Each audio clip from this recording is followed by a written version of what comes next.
So welcome back to our countdown of the top 20 Barnstormers of all time as voted on by the fans and the panel of experts.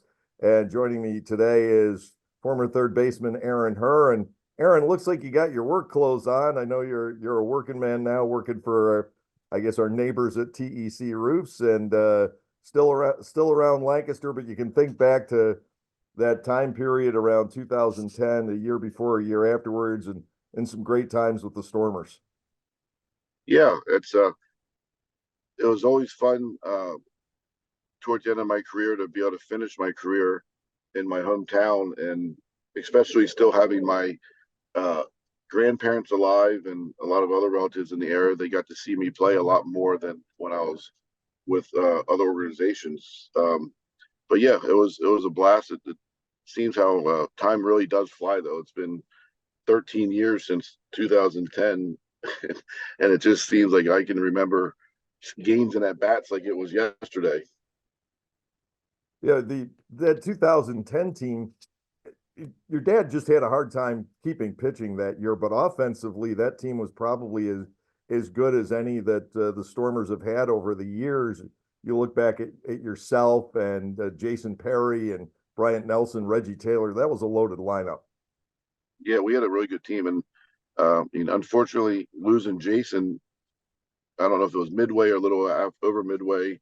Uh, he decided to retire and go home. That was obviously a big bang to our lineup because he was our three-hole hitter and probably our best left-handed hitter in the lineup. And but having Reggie and Brian, uh, yeah, it was a fun team to play on, especially offensively. It's just unfortunate pitching wise, like you said, it was tough because we lost a couple guys to teams. And but I think if we would have had that uh, original team from the day one roster till the whole way through, I think we could have done something special that year, but it just didn't turn out like that.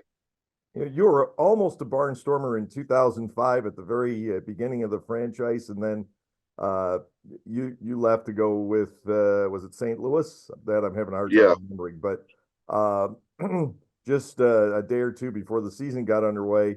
But a few years later, you came back and certainly did have some good times, and certainly earned the respect, obviously, of the fan base. yeah, 2005. I mean, that was pretty much I was in my prime, and I was still with Atlanta coming off the 2004 season, and I got Rule 5 by the Mariners. So I went out to spring training in early '05, spring of '05, and um, kind of just wasn't in agreement with what they had planned for me as far as positioning and going back to Double A. So I asked for my release from Seattle like the last week of spring training, which probably wasn't the brightest thing to do at the time, but it was just a decision I made kind of on my own quick. And I stayed out in Arizona for about another week, hoping having my agent work hard to try to get picked up on another roster. And it being the last week of spring training, just everyone pretty much had their rosters filled. So it wasn't a great timing on my behalf. So my dad said, well, why don't you at least come to Florida with our team and stay in shape and work out and play some games, and that's what I did. And I think I actually remember I was going to Jordan. He was still in high school. One of his high school games up at Ephrata. I think it was like 2 or 3 games before the opening day for Lancaster, and uh, my agent called, and the Cardinals wanted to sign me and send me to Double A in Springfield. So I got to spend some spring training time in '05 with the Stormers, but never in the regular season. Your father was so instrumental in getting everything built in Lancaster, putting together that first team. And I just remember it took sort of like a half a season to figure it out. And then the second half in '05 went really well. And then '06, I mean, your dad was the first championship manager in Lancaster, and we're going to have an opportunity with him and Butch and Ross all together on opening night to honor all three. And, you know, it's a great tribute because the name Her certainly in the early days was inextricably linked with Stormers baseball. Yeah, he was very proud of Lancaster uh, getting involved in professional baseball and starting a team in Lancaster, and uh, he wanted nothing more than to be a manager there, just because I'm in his hometown, and he always wanted to get back in the game somehow. And at that time, it seemed like a perfect fit for him.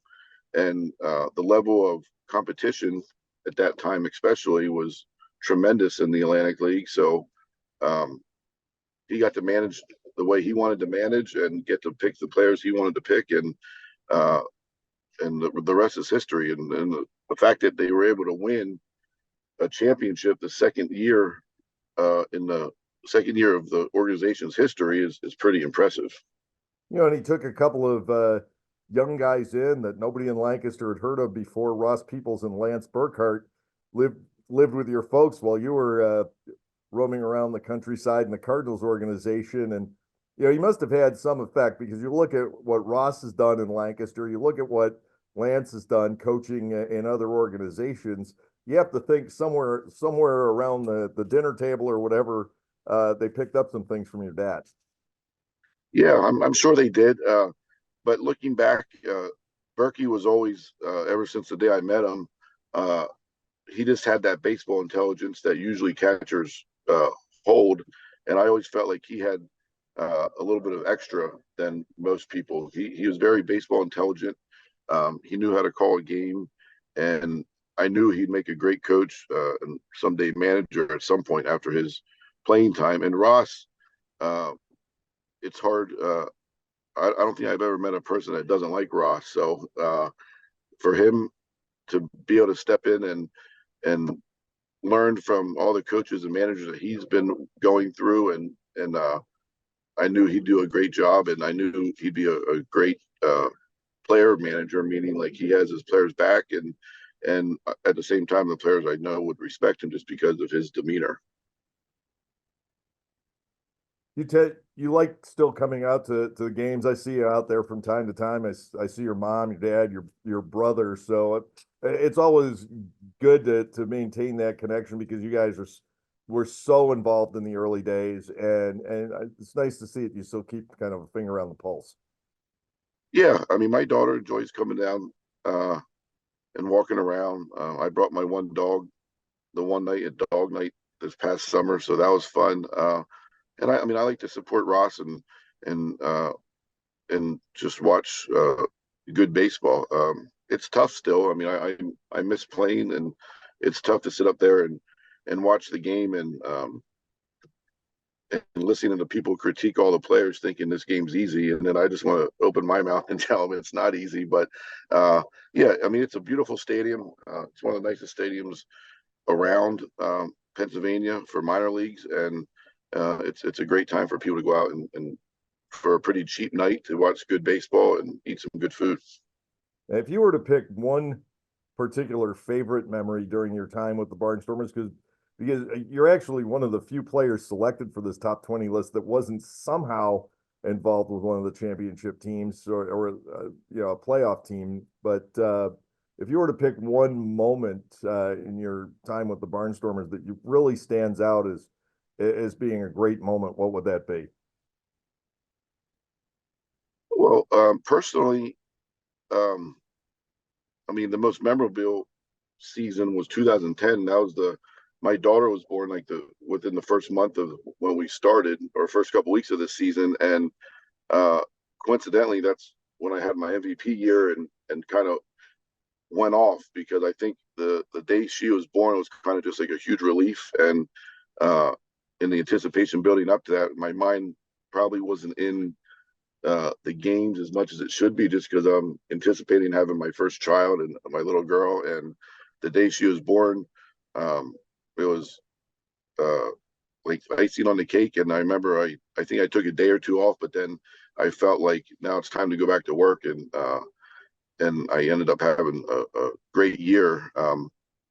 But another memorable time, which probably wasn't at the time the funniest or very memorable, but the game that my dad and I got thrown out of the same game over the same play at the same inning. So that was the father, and I was just telling the story to my friend last night. So, but the father son duo of getting tossed over a call was pretty funny. Yeah, And I was safe, by the way, because I got a picture of that play and I was safe by like 2 feet. So the umpire did miss the call. So us complaining getting thrown out was well worth it.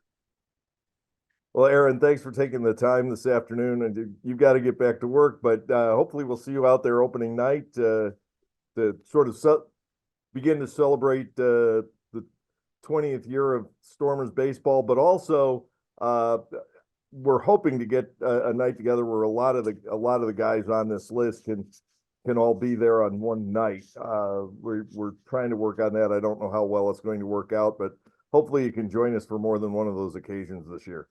Yeah, I mean, I only live a couple miles down the street, so send me the invite and I'll be there.